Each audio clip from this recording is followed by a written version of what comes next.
Now, rescue teams continue to search for the missing 61-year-old pilot whose light aircraft plunged into the ocean off a beach in Durban last week.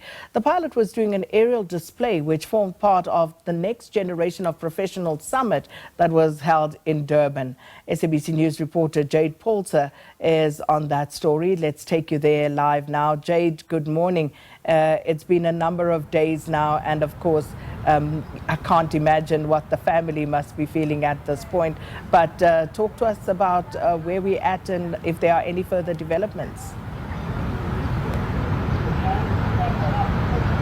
Well, a very good morning to you, Sakina, and to the viewers back at home. And yes, it is actually day 6 where search and rescue teams are still continuing to look for that 61-year-old pilot who hails from Gauteng. Now, we have not yet received official confirmation of the name of that pilot, but Sakina, on social media, people have been expressing their condolences to the family as well of the wife of the pilot, saying that it is Andrew Blackwood Murray.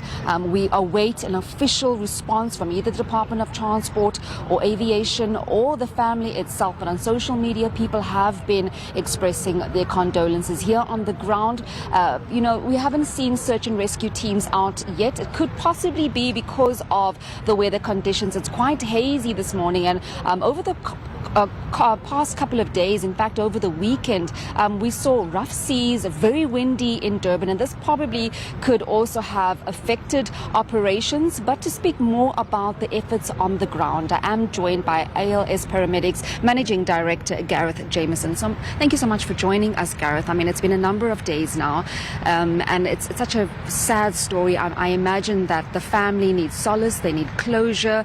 Talk to us about the efforts on the ground to try and recover the wreckage.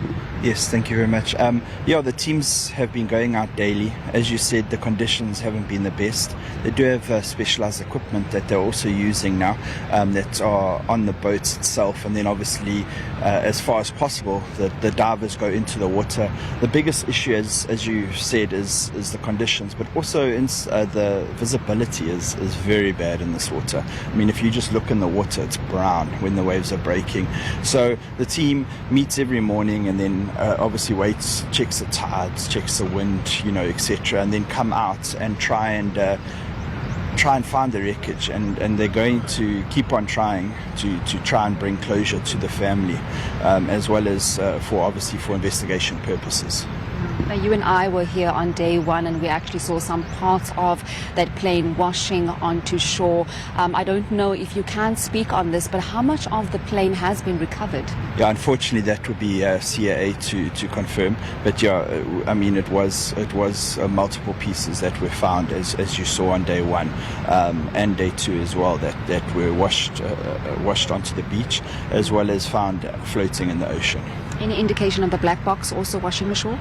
No, not that I'm aware of at this stage. I know it's a very insensitive question to ask, and we've been speaking about this off camera. When does one actually call off a search? I know this is quite a huge one, but when does one actually call it off? It's been a number of days now. Well, obviously in the morning briefing, the commander from SAPS obviously plans for the day ahead. So obviously they will make that decision, but I do know that the team is focused on recovering. Unfortunately, as we say, it's more of a recovery operation, but the team is focused and they're determined to get closure on this. I know the team has been concentrating on this particular area at Battery Beach, and many have been saying that because of the tide and because of the conditions of the water, the wreckage possibly could have washed down to Umdloti or probably KwaZulu-Natal River. Yeah, so obviously one doesn't, or people misunderstand or misjudge the actual strength of the ocean. However, with the advanced sonar equipment that they're using, the recovery team is pretty certain and well knowledged.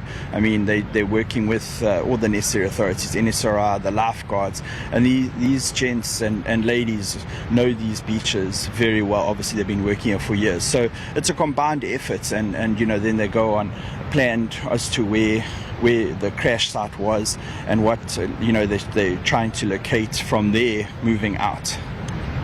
I don't know if you can answer this question, but that sonar device that you speak of, that will possibly indicate where the black box is and possibly the wreckage. I'm not sure. I don't want to comment on that one.